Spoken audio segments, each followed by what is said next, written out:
the unseen light. A testament to endurance and love, I stand at the crossroads of my life, shaped by the weight of my past, the ache of my present, and a faint hope for a purpose yet to be unveiled.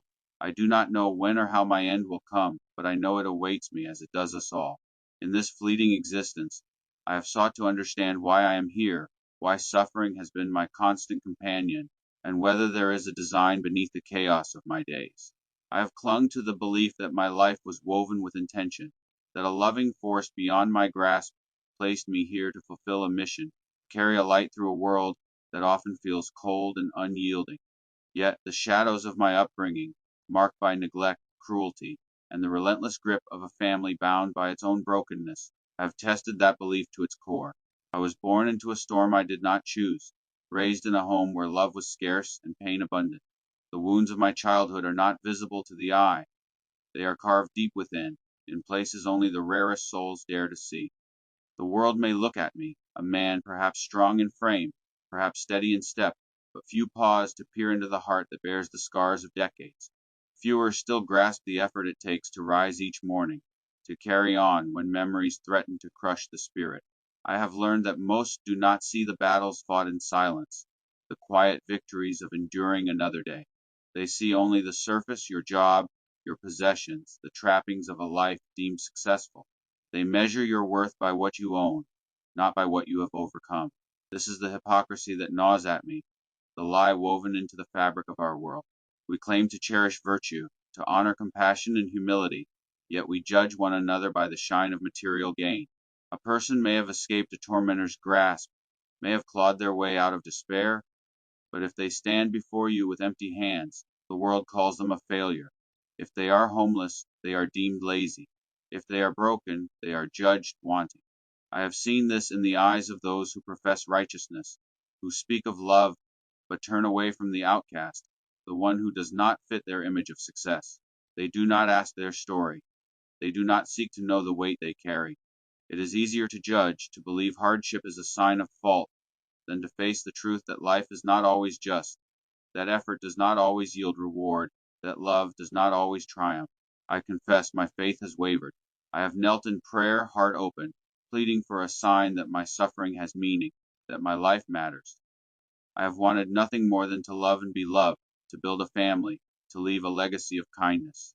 But the chains of my past, a parent whose need for control eclipsed their capacity for love, a family whose dysfunction cast a long shadow, have held me back. I have fought to break free, to rise above the sabotage of those who should have lifted me. But the battle has left me weary. There are days when I wonder if the divine force I once trusted has turned away. I have prayed for years, waiting for the door to open, for the person who truly sees me, for the chance to share the love that burns within. Yet the world often feels like a place that rewards the fortunate and punishes the scarred. This is the paradox of our existence. We are told that effort and goodness lead to triumph, yet the world is not so simple. Some are born into light, others into shadow. Some walk smooth paths, while others climb mountains of thorns. The one who succeeds may have tried less than the one who falls, but the world does not care. It sees only the result, not the struggle. And in this I have learned a bitter truth. Many who claim to walk in light are blind to others' suffering. They cling to their comfort, their certainty, their belief that they have earned their place, while others have not. They do not see that life is not a ledger of effort and reward, but a mystery, a tapestry of joy and pain, woven by hands we cannot fully comprehend. Yet even in my doubt I hold fast to hope. Suffering, though cruel, is a teacher. It has shown me to look beyond the surface, to seek the heart of things. It has taught me that true strength lies not in wealth or status, but in the courage to keep going, to keep loving, even when the world offers no reward. The divine is not found only in triumph, but in the quiet persistence of a soul that refuses to surrender. Love for others, love for the mystery of existence, must be given freely, without expectation, for it is in giving that we find purpose. To those who, like me, have felt the weight of a world that does not understand, you are not alone. Your worth is not measured by what you lack, but by the fire in your heart, the love you carry, the battles you have fought. The world may not see you, but you are seen. The divine, whatever name you give it, knows your struggle, your tears, your dreams. Hold fast to that spark within. for it is eternal, untouched by human judgment.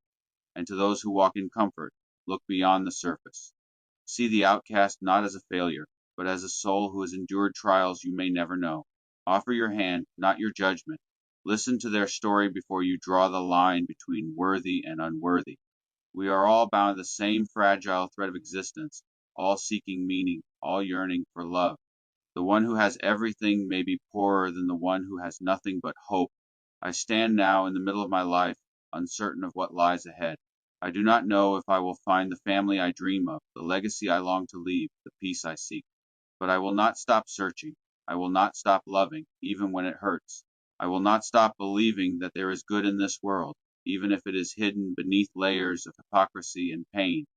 If I die tomorrow, let it be said that I tried, that I loved, that I carried my burden with as much grace as I could muster.